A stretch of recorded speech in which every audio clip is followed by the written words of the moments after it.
Hello students, मैं सुषमा। आज हम हिंदी पुस्तक दिगंत के गद्य खंड से पेज नंबर 93 में दी गई मोहन राकेश जी की एकांकी सिपाही की माँ इसके भाग 5 पर चर्चा करेंगे। चूंकि ये कहानी बहुत लंबी है, इसलिए इस कहानी को हमने भागों में बांट लिया है और इसके भाग 4 तक हमारी चर्चा हो चुकी है। भाग 4 में हमने पढ़ा कि मोहन राकेश जी ने इस कहानी में एक दूसरा दृश्य अचानक से दर्शाया है और ऐसा दृश्य है, ये दूसरा दृश्य जो है वहां से इस कहानी में एक ऐसा दृश्य देखने को मिलता है कि जैसे कि कोई पिक्चर चल रही हो, कोई फिल्म चल रही हो। इस तरह से इसके आगे की कहानी में हमें देखने को मिलता है। भाग 4 में हमने समाप्त किया था कि अचानक से मानक अपनी माँ बिस्नी के पास चला आता है और बहुत ही घायल अवस्था में है और बहुत ही घबराया हुआ है और उसे ऐसा लगता है कि कोई उसके पीछे पड़ा हुआ है और वो अपनी माँ से बार बार कहता है कि वो उसे मारने के लिए उसके पास आ रहा है और अपनी माँ से बार बार पानी मांगता है। और उसकी माँ अपने बेटे को अपने सीने से लगा कर रखती है और वो भी मानक को घायल स्थिति में देखकर बहुत ही घबराई हुई रहती है और मानक बार बार अपनी माँ से पानी मांगता है। तो ये यहाँ पर पढ़कर हमने समाप्त किया था भाग 4 को। अब आगे जो हम भाग 5 पढ़ने वाले हैं वो है पेज नंबर 101 में। तो चलिए हम जल्दी से अब भाग 5 पर चर्चा करते हैं इस कहानी के। बिस्नी पल भर असमंजस में रहकर उसे छोड़कर उठ खड़ी होती है और अंदर चली जाती है। 2 क्षण बाद वह पीतल के गिलास में पानी लिए हुए बाहर आती है। उसके हाथ कांप रहे हैं। जैसा कि मानक बिस्नी से बार बार पानी मांगता है और बिस्नी असमंजस में पड़ जाती है एकदम से और सोचने लगती है कुछ देर के लिए और खड़ी होकर फिर अंदर जाती है और अंदर जाकर मानक के लिए पानी लेकर आती है। पानी लेकर तो वो आ रही है लेकिन उसके हाथ कांप रहे होते हैं। फिर बिस्नी कहती है, यह ले बेटे पानी, आराम से पीना, छोटा छोटा घूंट करके। नीरे हाल पानी पेट में जाकर लगता है, पहले थोड़ा कुछ खा लेता। बिस्नी अपने बेटे से कहती है मानक से कि खाली पेट, नीरे हाल मतलब खाली पेट अगर पानी इतना पानी पिएगा तो पेट में जाकर वो लगता है, पहले कुछ खा लेता तो ज्यादा अच्छा होता। और फिर कहती है कि आराम से पानी पीना, छोटा छोटा घूंट लेकर पानी पीना। मानक कहता है, नहीं, मेरी भूख मर गई है माँ, मुझे अब भूख नहीं लगती, पानी। मानक अपनी माँ को कहता है कि नहीं माँ, मेरी भूख मर गई है, मुझे अब भूख नहीं लगती है, बस मुझे पानी चाहिए। बिस्नी गिलास लिए हुए उसके पास बैठ जाती है। मानक गिलास उसके हाथ से लेकर गटागट पानी पी जाता है। उसी समय किसी का हास्य स्वर सुनाई देता है। मानक के हाथ से गिलास गिर जाता है। वह बाहर की ओर देखता है। उधर अंधेरे में एक बंदूक का कुंदा चमकता है।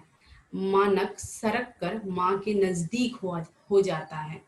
बिस्नी उसे बाहों में समेट लेती है। फिर बिस्नी गिलास लेकर मानक के पास बैठ जाती है और मानक उसके हाथों से गिलास लेकर बहुत ही गटागट मतलब एकदम से एक सांस में पानी पी लेता है। और फिर उसी समय अचानक से मानक को किसी के हाथ से स्वर मतलब हंसने की आवाज सुनाई देती है। मानक के हाथ से गिलास छूट जाता है, गिर जाता है और वह बाहर की ओर देखने लगता है। उधर अंधेरे में उसे एक बंदूक का कुंदा चमकता हुआ दिखाई देता है और मानक और भी अपने माँ के पास जाकर बैठ जाता है और बिस्नी उसे अपनी बाहों में ले लेती है, उसे अपने गले से लगा लेती है। तो ये है ना पूरी, मतलब ऐसा लग रहा है जैसे कि हम एक फिल्म देख रहे हों, इस तरह से दर्शाया गया है आगे की कहानी में। फिर मानक कहता है, यह वही है, वह देख माँ, वह आ गया है, वह देख। ऐसा कहता है मानक अपनी माँ को कि देख, यह वही है जिसके बारे में वो बात कर रहा था कि कोई उसके पीछे पड़ा हुआ है, उसे मार देगा। मानक को वो जिसके बारे में बात कर रहा था, अब अपनी माँ को वही कह रहा है कि देख, यह वही है, वो आ गया है। अंधेरे में बंदूक का कुंदा आगे की ओर बढ़ता है, साथ फिर हाथ से स्वर सुनाई देता है, और फौजी लिबास में एक और प्रकृति प्रकट होती है। बिस्नी मानक को साथ सटा लेती है। आने वाला सिपाही पास आकर हंसता है, और अंधेरे में जो बंदूक का कुंदा चमक रहा था वो धीरे धीरे मानक की ओर बढ़ता आता है, और साथ में हंसता भी रहता है। वो कौन है? वो भी एक फौजी है। और बिस्नी जब ये सब देखती है तो वो मानक को और भी अपने साथ सटा लेती है, और जो सिपाही आ रहा होता है वो और भी हंसने लगता है।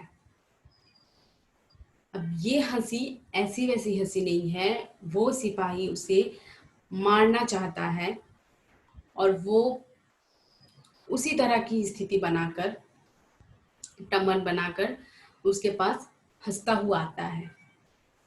सिपाही कहता है, तू इसे गोद में लिए बैठी है, देखती नहीं यह मुर्दा है। सिपाही इस तरह से मानक की माँ को कहता है कि तू इसे गोद में लेकर बैठी है, तुझे दिख नहीं रहा कि यह मुर्दा है, यह मरा हुआ है। बिस्नी सिर से पांव तक सिहर जाती है, एकदम सहम जाती है, भयभीत हो जाती है। सिहर जाती है मतलब भयभीत हो जाती है, और मानक उठने के लिए जहोजहद करता है, मतलब उठने की कोशिश करता है, बहुत कोशिश करता है। मानक कहता है, यह झूठ कहता है, मैं मुर्दा नहीं हूँ, मैं हिलडुल सकता हूँ, बात कर सकता हूँ, मैं मुर्दा नहीं हूँ। बिस्नी कहती है, उसे और साथ सटाकर आश्वस्त स्वर में कहती है, हाँ बेटे, तेरी जान के साथ तेरी माँ की जान है। मैं जीती हूँ तो तुझे कैसे हो, तो तुझे कैसे कुछ हो सकता है, मतलब मैं जिंदा हूँ तो तुझे भी कुछ नहीं होने दूंगी, तुझे भी कुछ नहीं हो सकता। सिपाही कहता है, इसे कैसे कुछ हो सकता है, मैं अभी इसका शरीर गोलियों से छलनी कर दूंगा, फिर मैं इसकी लाश ले जाकर जंगल में चील और कौओं के आगे डाल दूंगा। वो इस तरह से धमकी देते हुए, भयभीत कराते हुए उसकी माँ को कहता है सिपाही कि इसे सच में कुछ कैसे हो सकता है, तुम अभी रुको, मैं अभी इसका शरीर गोलियों से छलनी कर दूंगा, और फिर इसकी लाश को ले जाकर चील कौओं को खिला दूंगा, चील कौओं के आगे डाल दूंगा।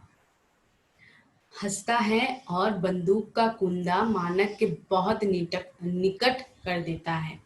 बिस्नी कुंदा हाथ से पकड़ लेती है। मानक खड़ा होने की चेष्टा करता है, पर लुढ़क कर बिस्नी की गोद में गिर जाता है। बिस्नी उसे अच्छी तरह छाती से लगा लेती है। सिपाही बंदूक का कुंदा उसके हाथ से छुड़ाकर उसे घूर कर देखता है।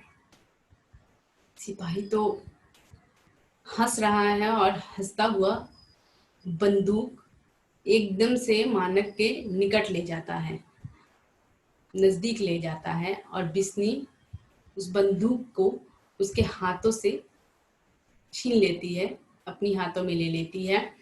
और मानक खड़ा होने की बहुत कोशिश करता है, पर वो बार बार गिर जाता है, क्योंकि वो बहुत घायल है, इसलिए वो अच्छे से खड़ा नहीं हो पा रहा है।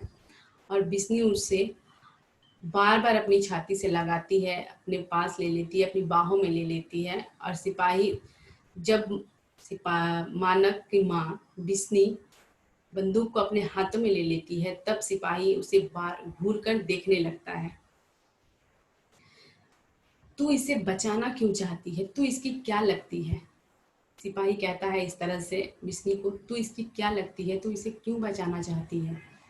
बिस्नी कहती है, मैं इसकी माँ हूँ, मैं तुझे इसे मारने नहीं दूंगी।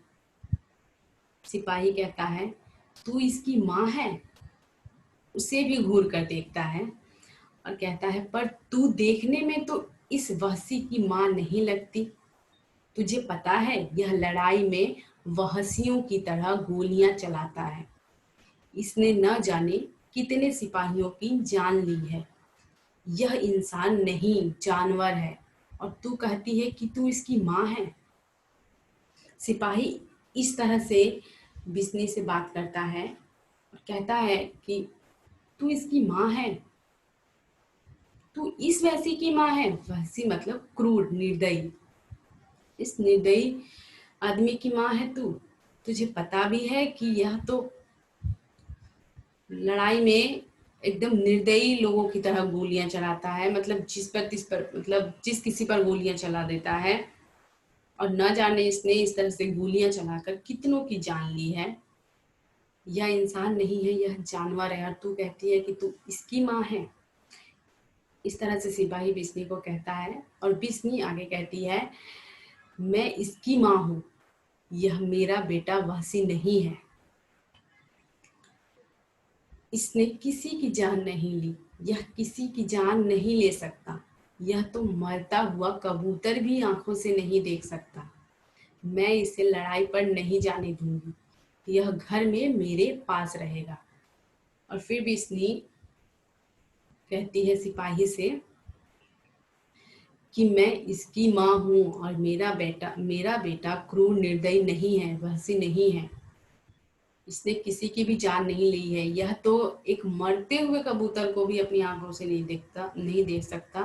मतलब उसके कहने का मतलब है कि मेरा बेटा ऐसा नहीं है, और मेरा बेटा तो एक कबूतर, एक पंछी को भी मरता हुआ नहीं देख सकता है। ये लड़ाई में अब नहीं जाएगा, ये किसी की जान क्या ले सकता है जब यह एक मरता हुआ पक्षी नहीं देख सकता।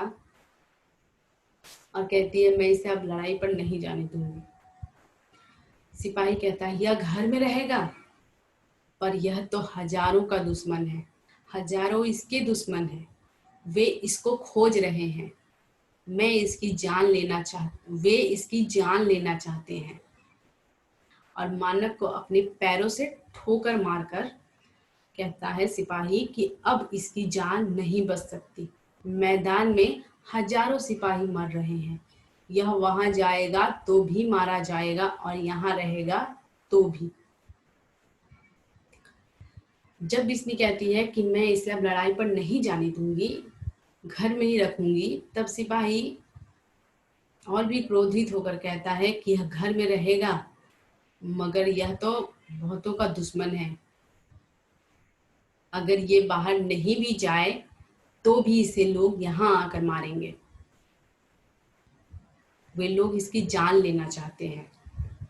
और ये सब बात वो क्रोधित होते हुए सिपाही मानव को अपने पैरों से ठोकर मारते हुए कहता है कि मैदान में हजारों सिपाही मर रहे हैं।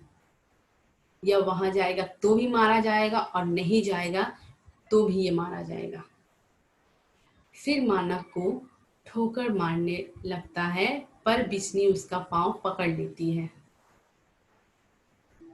बिस्नी कहती है, नहीं, तू इसे नहीं मार। देख इसका शरीर कितना घायल है। तू भी तो आदमी है, तेरा भी घर बार होगा, तेरी भी माँ होगी। तू माँ के दिल को नहीं समझता।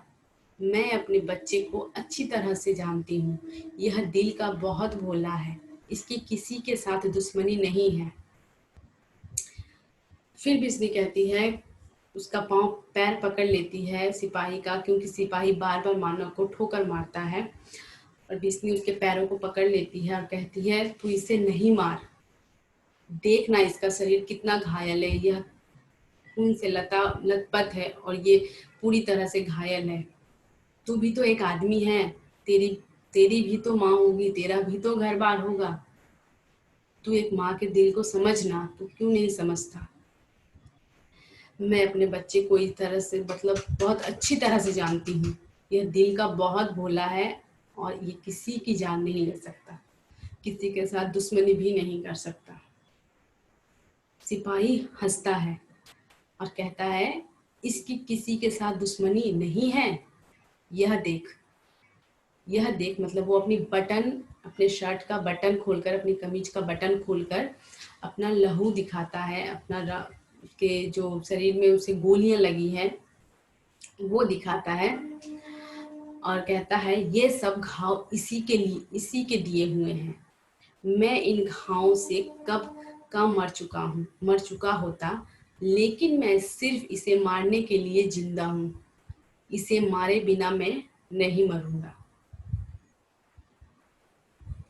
और कहता है, अपना कमीज का बटन खोलकर दिखाता है और कहता है, ये देखिए, जो जितने भी घाव हैं ना मेरे शरीर पर, ये सब इसी के दिए हुए हैं, मतलब तेरे बेटे के ही दिए हुए हैं। मैं तो इन घावों से कब का मर चुका होता, लेकिन मैं सिर्फ इसे मारने के लिए ही जिंदा हूँ। इसे मारे बिना मुझे कुछ नहीं हो सकता और मैं मर नहीं सकता। विष्णु कहती है, तू बात क्यों नहीं समझता? मैं इसकी माँ हूँ, मैं इसे अच्छी तरह जानती हूँ।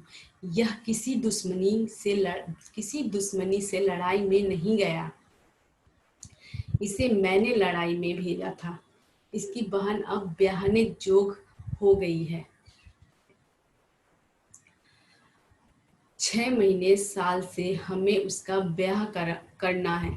हमारे घर की हालत बहुत खराब है। अगर लड़की के ब्याह की चिंता ना होती तो हम लोग आधा पेट खाकर रह लेते, पर मैं कभी इस लड़ाई पर न भेजती। इस लड़के के सिवा घर में कोई कमाने वाला नहीं है। मैंने सोचा था कि लड़की ब्याही जाएगी तो फिर इसे लड़ाई पर नहीं जाने दूंगी। फिर मैं इसका भी ब्याह कर दूंगी और इसे अपने पास घर में रखूंगी।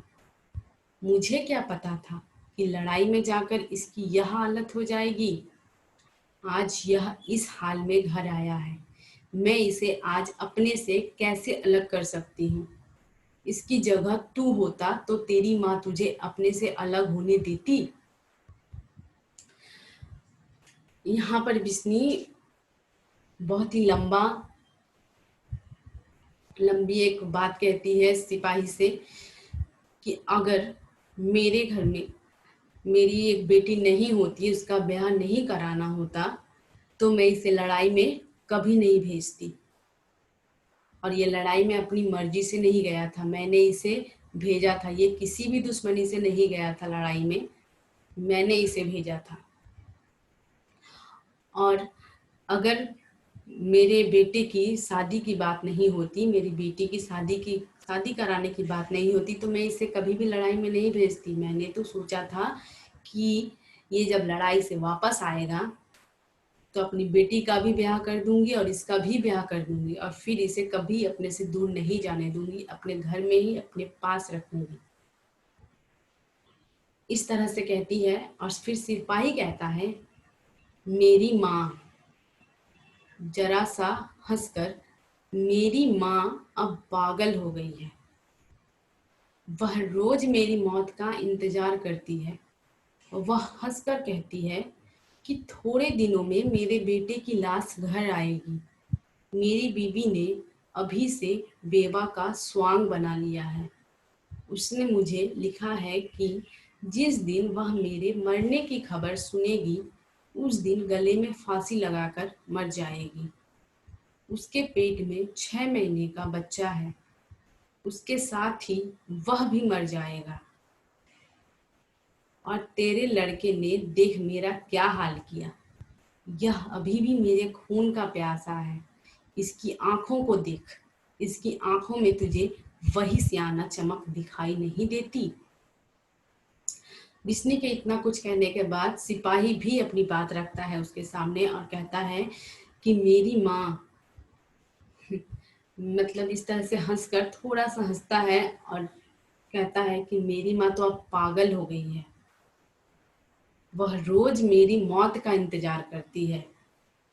और हंसकर सिर्फ कहती है कि थोड़े दिनों बाद ही मेरे बेटे की लाश घर आ जाएगी और मेरी बीवी, उसके पेट में 6 महीने का बच्चा है।